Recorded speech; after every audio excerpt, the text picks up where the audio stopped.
6월 월삭을 통해서 주실 하나님의 말씀은 마태복음 25장 1절에서 13절의 말씀입니다. 주여 감사합니다. 마태 25장 1절에서 13절까지 우리 같이 한번 한 절씩 교도하도록 하십시다. 제가 먼저 읽겠습니다. 그때에 천국은 마치 등을 들고 신랑을 맞으러 나간 열 처녀와 같다 하리니 미련한 자들은 등을 가지되 기름을 가지지 아니하고 신랑이 드디 오므로 다 졸며 잘세. 이에 그 처녀들이 다 일어나 등을 준비할세.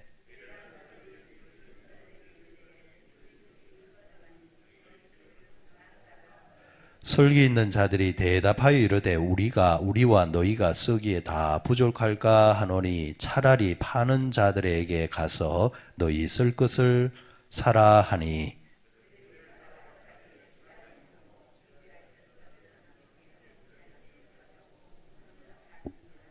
그 후에 남은 처녀들이 와서 이르되 주여 주여 우리에게 열어 주소서.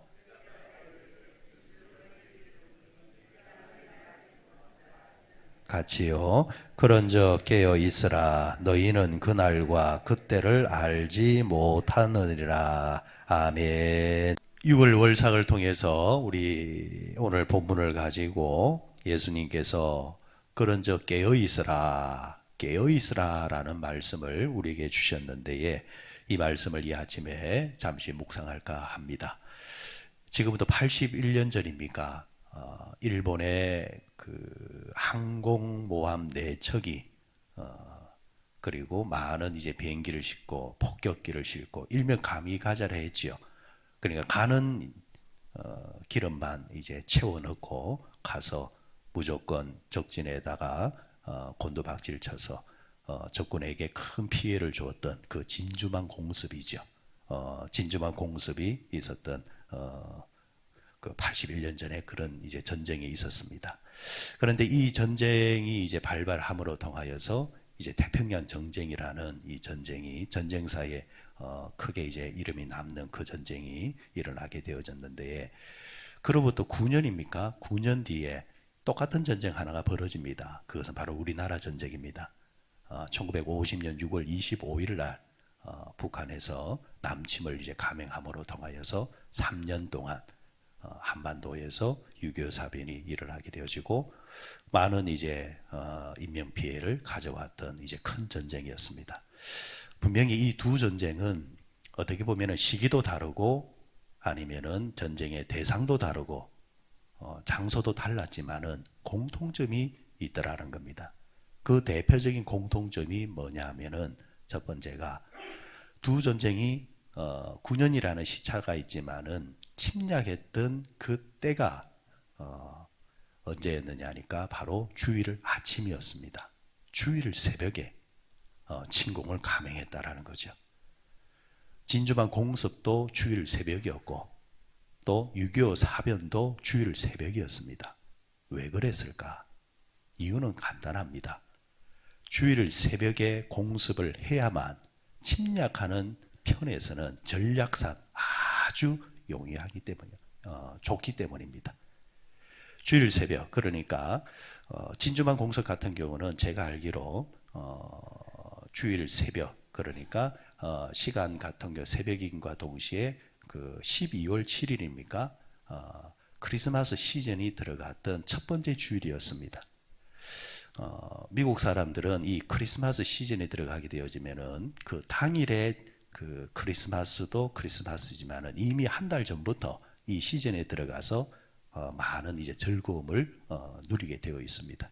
그러니까 12월 7일이니까 크리스마스 시즌의 첫 번째 주일이란 말입니다. 그러다 보니까 많은 이제 장병들이 이제 휴가를 가게 되어지고 또 남아 있는 장병들조차도 크리스마스 시즌에 이제 분위기를 느끼기 때문에 군인의 입장에서 봤을 때는 많이 해이해 있는 그런 이제 시기를 할 수 있겠죠.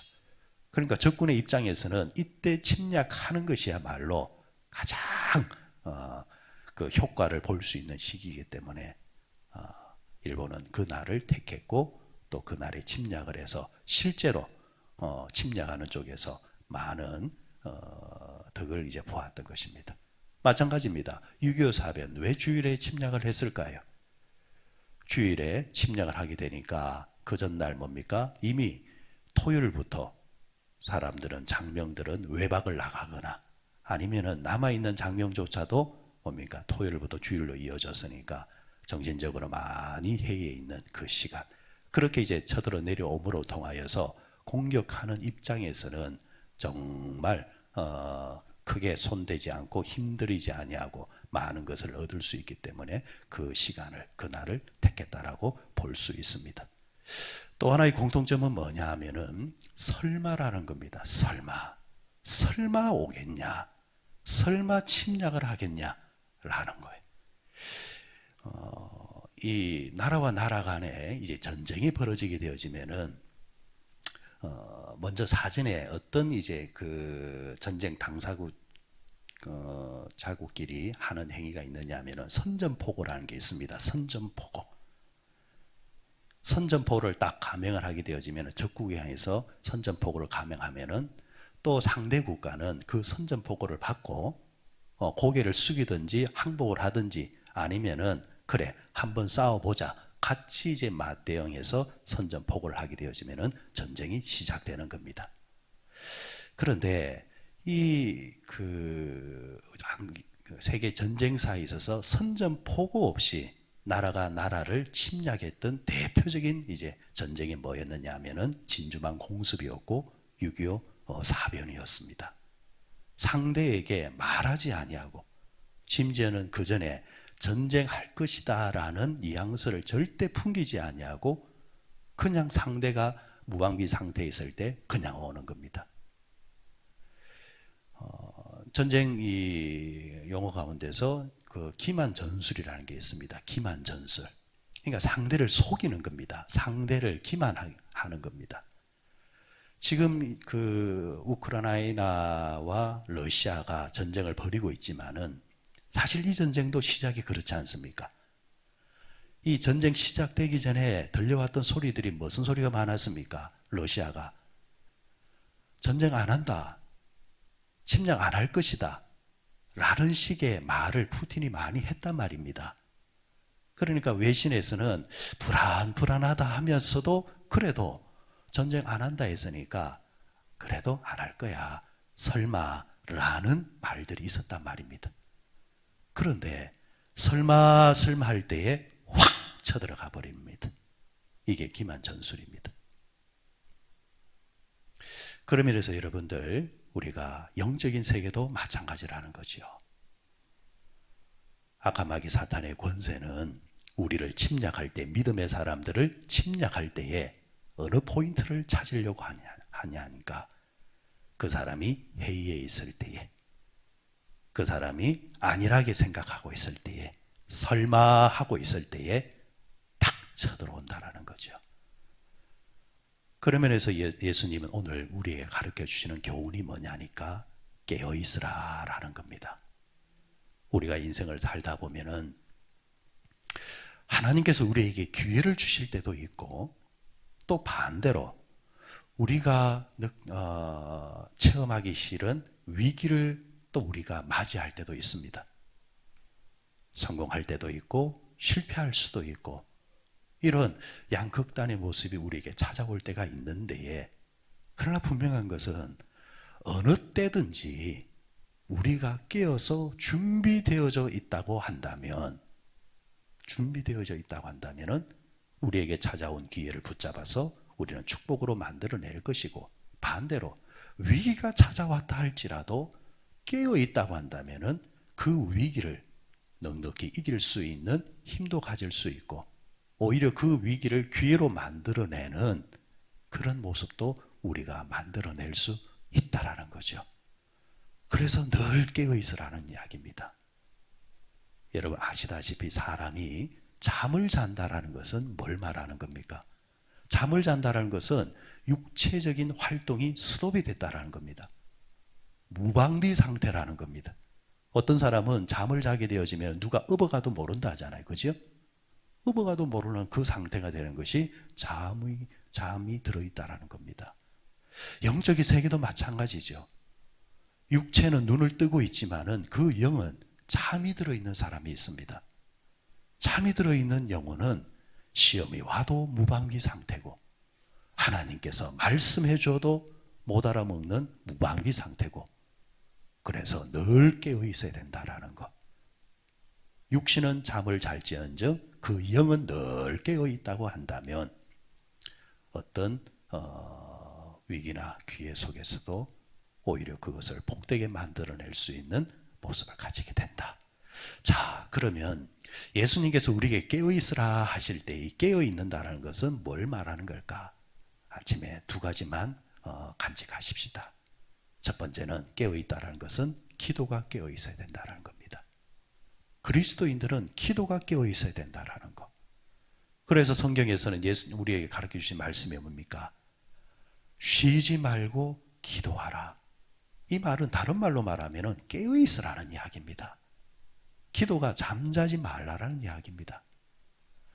오늘 읽었던 이 비유의 이야기는 마지막 때에 종말 비유장이라 하는데, 마지막 때에 그리스도인들이 늘 깨어 있어야 되는데 깨어 있는 슬기로운 다섯 처녀의 이야기를 하고 있고, 깨어 있지 아니하고 잠자고 있는 미련한 다섯 처녀의 이야기를 비유적으로 비교하고 있습니다. 이 말은 깨어서 기도하고 있는 그리스도인이 있고 잠자고 있는 어리석은 미련한 그리스도인도 있다라는 겁니다. 이럴 때 우리는 어디에 속하고 있는 사람인가? 우리 스스로에게 이 아침에 질문을 던져보면서 잠자고 있는 자가 있었다고 한다면 다시 늘 깨어나서 늘 깨어서 기도해서 주님이 주시는 기회나 아니면 원치 아니하는 위기가 찾아와도 넉넉히 이길 수 있는 힘을 가져야 될 줄 믿습니다. 이 고대 사회에서 이제 결혼식이 진행이 됩니다. 30분, 1시간 정도로 결혼식이 끝나는 것이 아니라 며칠이 진행된다는 겁니다. 근데 최고의 하이라이트는 뭡니까? 신랑이 신부를 데리러 오는 장면입니다. 신랑이 집을 나서서 이제 신부를 데려다가 이제 자기 집으로 데려가는 겁니다. 그런데 신랑이 오는 시간이 정해 있지 않습니다. 정해져 있지 않다라는 겁니다. 보통 해가 지는 그 시간에 신랑이 신부를 데리러 딱 오는 데에, 문제는 신랑이 오는 가운데서 어떤 일이 벌어질 수도 있는 것이고 또 다른 일이 생겨서 지체될 수도 있는 것이고, 그러다가 결혼식 가운데서도 밤늦게 신랑이 와서 신부를 데려가는 경우도 있단 말입니다. 자, 이럴 때에 준비가 되어 있어야 되겠죠. 뭐가 준비가 되어 있어야 됩니까? 해가 지면은 뭐가 준비가 되어야 됩니까? 신랑이 올 수 있는 길이 밝혀져야 되고 신랑에게 얼굴을 보여줘야 되니까 등불이 준비가 되어 있어야 된다는 겁니다. 자, 여기서 말하는 등은 뭘 말하느냐 하니까 형식을 말합니다. 모양을 말하는 겁니다. 신부를 말합니다. 자, 신부가 등불을 들었다는 말은 신랑에게 선택받은 자의 그런 모습은 이제 가지고 있다라는 겁니다. 그런데 문제는 등이 있으면 그 등에 뭐가 있어야 됩니까? 기름이 있어야 되겠죠. 기름이 있어야 된단 말입니다. 기름은 뭘 말하느냐 하니까 형식을 담고 있는 내용을 말하는 겁니다. 내용이 담겨져 있는 것을 기름이라는 상징으로 표현을 하고 있는데, 이 말은 우리에게 비유하면은 이 세상에 있는 모든 교회는 예수님의 뭐가 되는 겁니까? 신부가 되는 것입니다. 모든 그리스도인은 예수님의 신부라는 겁니다. 예수님께서 찾아오시듯이 교회를 찾아오십니다. 그리스도인을 찾아오십니다. 우리의 신부는 그리스도인이고 교회이기 때문에. 그런데 찾아오셨는데 등은 준비가 되어 있는데 기름이 준비되어 있지 않아서, 불 밝혀 있지 않아서 어두워져 있어서 데려감을 못 받는 경우. 그리스도인은 그리스도인인데 기도하지 아니하는 그리스도인은 이와 같이 예수님께서 오셔도, 예수님께서 찾아오셔도 데려감을 받지 못하는 자가 된다라는 것. 형식은 그리스도인인데 안을 보니까 기도에 내용이 없다라는 거죠. 기도가 담겨져 있지 아니하니까 예수님께서 그 그리스도인을 데려가지 않는다라는 겁니다. 여러분, 이렇게 생각해 보면은 기도라는 것이 해도 되고 안 해도 되고 라는 차원의 문제가 아니라는 겁니다.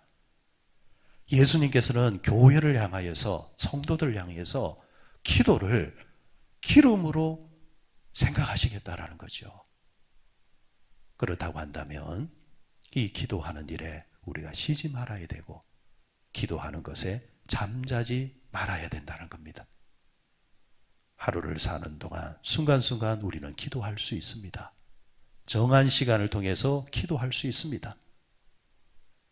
평소에는 그 기도하는 것이 별것 아닌 것 같지만요, 결정적일 때, 정말 결정적일 때에 기도한 사람과 기도하지 않는 사람이 그 차이로 인해서 데려감을 받고 데려감을 받지 못하고 그 기도로 통해서 안 되는 일이 되어지고 될 일도 안 되어지는 것으로 나뉘어지게 된다라는 거죠.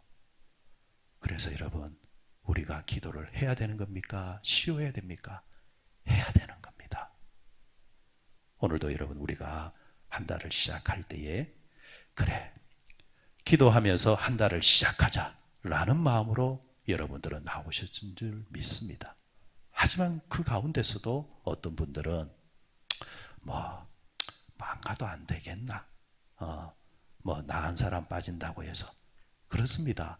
그 한 사람 빠진다고 해서 달라질 것은 없습니다. 하지만 그렇게 생각하는 그에게는, 스스로 본인에게는 이게 정말 결정적인 선택이 될 수 있다라는 겁니다. 그래서 우리는 늘 깨어서 기도하는 자가 되어야 된다. 또 하나가 이 아침에 드릴 수 있는 말씀은, 이 기름은 무엇을 상징하느냐, 무엇에 대해서 깨어 있어야 되느냐, 말씀에 대해서 깨어 있으라 라는 말입니다. 자, 슬기로운 이 처녀와 슬기롭지 못한 처녀를 가만히 이제 비교해 보면은, 형식적인 면에서는 전부 다 등을 들고 있어야 된다라는 정도의 정보와 그 정도의 지식은 다 가지고 있었습니다. 문화 자체가 신랑을 맞이할 때에 어두운 밤에는 등불을 들고 있어야 된다라는 것, 누가 가르쳐주지 아니해도 시키지 아니해도 몸에 배어있는 습관입니다. 알고 있습니다. 자, 그런데 아는데 그걸 실행으로 옮긴 자들은 슬기로운 사람이고, 아는데도 불구하고 오겠냐, 좀 나중에 안 오겠냐, 그러니까 나중에 준비해도 되지 라는 식으로 생각한 사람은 미련한 다섯 자녀예요. 이 말은 오늘 우리에게 그대로 적용하면 또 어떤 말이 되냐니까, 하나님의 말씀을 늘 항상 우리는 접하고 있고 듣고 있습니다. 또 그렇게 살아야 된다라는 거 알고 있습니다. 그런데 아는 것과 실행하는 것은 다르죠. 지식이 많다고 해서 그게 능력이 되는 것이 아니라 지식을 적용하는 것이 능력이 되는 거죠. 그런 면에서 여러분, 하나님께서 오늘도 말씀하시고 어제도 말씀하셨습니다. 앞으로도 우리에게 말씀하실 것입니다. 그 말씀을 듣고 행하는 자는 반석 위에 세워진 집과 같은 자요. 그 말씀을 듣고 조급하게 생각하지 아니하고 안일하게 생각하면서 행하지 않는 자는 모래 위에 집을 세운 자와 똑같은 자다. 그렇다고 한다면 우리가 말씀을 듣고 듣는 것으로 끝나는 것이 아니라 그 말씀을 실천하고 행하며 사는 것이 바로 기름을 준비하는 것과 같은 것이니, 앞으로 우리의 삶 속에서 어떤 말씀을 주시든 간에 그 말씀대로 살려고 하는 최선의 삶을 사는 자가 마지막 때에 언제 주님 오실는지 모르겠지만은 언제 오시더라도 준비되어져 있는, 기름이 준비되어져서 빛을 발하고 있는 그리스도인과 같은 자이니 그런 자로 살아야 되겠다. 이 마음이 이 아침에 우리의 고백이 되시기를 바랍니다. 깨어있으라 했습니다. 기도로 깨어있자. 깨어있으라 했습니다. 말씀으로 깨어있자. 말씀과 기도로 깨어있으면 거기서 여러분 진정한 그리스도인의 능력이 나타날 줄 믿습니다. 말씀을 맺으면서 여러분, 결국 그리스도인은요, 특히 빛은 언제 확인이 드러납니까? 어두울 때입니다. 어두울 때.